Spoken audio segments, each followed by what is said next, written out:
गंगावणे मी राहणारी धाराशिवची आहे. खरं तर मी अंधारे मॅडम आहे. आम्ही जो हा उपक्रम राबवतो आहे हा आहे माणुसकीचा संदेश. आणि माणुसकी आजकाल लोक या युगामध्ये माणुसकी विसरलेले आहेत आणि ती माणुसकीचं जतन व्हावं म्हणून आम्ही हा जो उपक्रम करत आहे हा छोटासा आहे पण घरोघरपर्यंत पोहोचला. कशाचा कार्यक्रम घेतला? हा माणुसकीचा संदेश आहे. धाराशिव बस स्थानकामध्ये शरबत वाटप केलेलं आहे. काय उद्देश होता आणि कशासाठी वाटप केलं?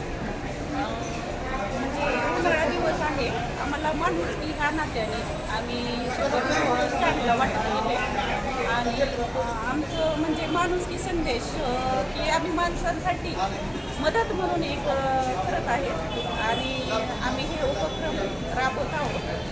आणि आमचा एकच उद्देश आहे माणसापासून आत्महत्येचा जाणण्यासाठी आम्हाला त्यांच्यासाठी एक मदत म्हणून उन्हाळ्या दिवसासाठी आम्ही शरबत वाटप केले आणि वयस्कर ते आता त्यांना म्हणजे बाहेर जाऊन पाणी म्हणा काय म्हणा देण्यात येत नाही. मग ते आम्ही इथं आमच्या संस्थेने इथं पोस्ट केले आम्ही माणुसकी संदेश घेऊन. आणि माझं नाव शेख सद्दाम आहे आणि आम्ही ऑल इंडिया पयामे इन्सानियत फाउंडेशनचं काम करत आहोत. आणि या फाउंडेशनचं काम म्हणजे असं आहे की 1974 काम चालू आहे आपल्या भारत देशामध्ये. आणि भारत देशामध्ये 350पेक्षा जास्त ग्रुप हे कार्य करत आहेत फक्त माणुसकीसाठी आणि माणसाला माणसाशी कसं जोडता येईल ह्या कामासाठी हे काम करत आहेत. आणि या धाराशिवमध्ये 2014 हे कार्य आम्ही राबवत आहोत.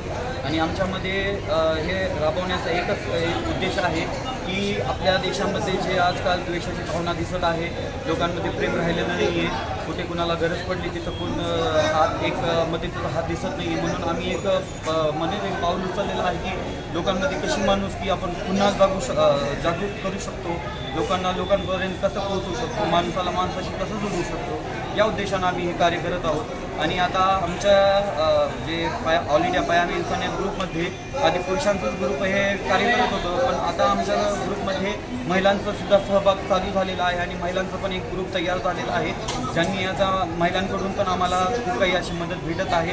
आणि ह्याच उद्देशाने आज रोजी धाराशिव बस स्थानकावर महिलांचा ग्रुप घेऊन इथं शरबत वाटपाचा कार्यक्रम घेतलेला आहे. आणि इथं प्रवाशांसाठी जे तीव्र उष्णता असल्यामुळे खूप काही असं प्रवासी जे येतात वयस्कर असतात काही, आणि काही असे उन्हामुळे काही प्रवाशांचे असं आम्ही बघितलेलं आहे की चक्कर पडणे हे असे काही प्रकार घडलेले आहेत. त्यामुळे आम्ही आमचं एक छोटंसं आम्ही एक इथं कार्य केलं आहे की त्यांचं कसं थंड आम्ही काय करू शकतो म्हणून आम्ही एक इथं शरबताचा कार्यक्रम घेतलेला आहे. आणि हे खूप चांगलं वाटलं हे सगळ्यात सहभाग आम्हाला भेटला. आणि आमच्या ही महिला विंग जे आहे ते आता इथून पुढं आम्हाला कंटिन्यू सतत मदत करून आम्हाला कुठं पण जिथं आम्हाला महिलांची गरज पडेल तिथं येऊन आम्हाला सहकार्य करतील हे यांचं ध्येय आहे. आणि पुढं पण आम्ही आपल्या शहरातल्या महिलांना किंवा पुरुषांना आम्ही हेच एक विनंती करतो की आपल्या भारत देश एक म्हणत नाही का एक फुलाचा गुलदस्त्यासारखा आहे, ज्या गुलदस्त्यामध्ये सगळ्या प्रकारचे फुलं असतात तसं आपलं आपण धाराशिव शहर आत्तापर्यंत खूप चांगल्या पद्धतीनं आणि शांत पद्धतीनं राहिलेलं आहे. तर ह्याच्या पुढे पण आपल्या इकडे कोण असं काही चुकीचं काम होऊ नये यासाठी आपण सगळ्यांनी या कामासाठी प्रेरित होऊन यायला पाहिजे, करायला पाहिजे आणि लोकांची मदत करायला पाहिजे. हेच उद्देश आम्ही घेऊन इथं आलेलो आहेत.